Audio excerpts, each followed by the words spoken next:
Assalamualaikum warahmatullahi wabarakatuh. Halo, saya Lisnawati dengan NIM A1S12202. Nah, di sini saya tuh mau menjelaskan atau sedikit ngomong tentang rangkuman dari materi pada hari ini, yaitu tentang konsep dasar kelompok. Nah, yang pertama itu definisi kelompok.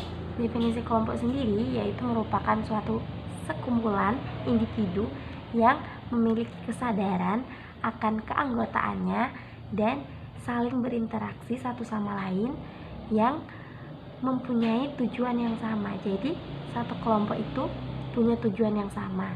Nah, tujuan dari kelompok ini yang pertama itu bisa saja untuk memecahkan masalah bersama, terus memperkuat hubungan antar kelompok, bisa juga kayak menjalin hubungan interaksi, terus juga adanya kebutuhan akan keamanan fisiologis, akan status dan juga penghargaan.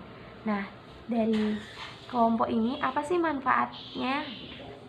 Manfaat dari kelompok sendiri yang pertama itu mungkin bisa memenuhi keinginan individu untuk merasa berarti dan dimiliki. Kemudian juga sebagai sumber untuk meningkatkan atau menemukan identitas diri dan sebagai pemecahan masalah. Nah, kalau di kelompok ini manfaatnya juga bisa kayak untuk menemukan solusi dalam pemecahan suatu masalah. Nah, juga dapat sebagai pengembang, penunjang, dan pemantapan dari identitas. Kemudian juga dalam kelompok ini kita juga bisa dapat berbagai informasi tentang dunia mungkin, atau tentang diri kita bersama. Nah, terus juga dalam kelompok ini pasti ada faktor pembentuknya, ya kan?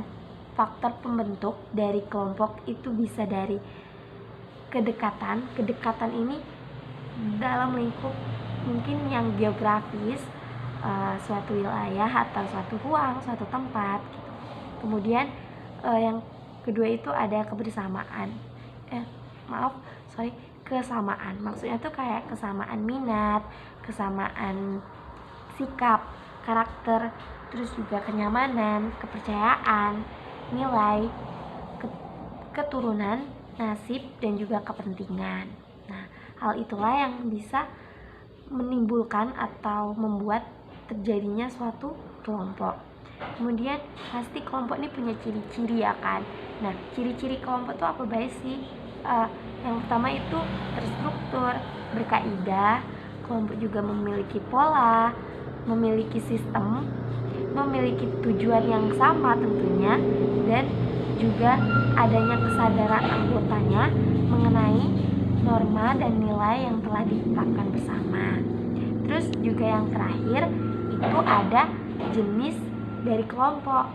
Nah, jenis dari kelompok ini ada kelompok yang formal dan juga informal, kelompok kerja dan juga kelompok sosial, ada juga kelompok kecil dan juga kelompok yang besar. Kemudian ada kelompok referensi dan juga kelompok kepentingan. Kemudian ada kelompok in-group dan juga out-group. Nah, dari jenis-jenis kelompok ini tentunya setiap kelompok itu punya peran dan punya fungsinya tertentu sesuai dengan tujuan atau kebutuhan mereka mendirikan atau membentuk kelompok tersebut. Sekian yang bisa saya rangkum dari materi hari ini. Mungkin apabila ada salah kata atau salah pengucapan kata, saya mohon maaf. Saya akhiri. Wassalamualaikum warahmatullahi wabarakatuh.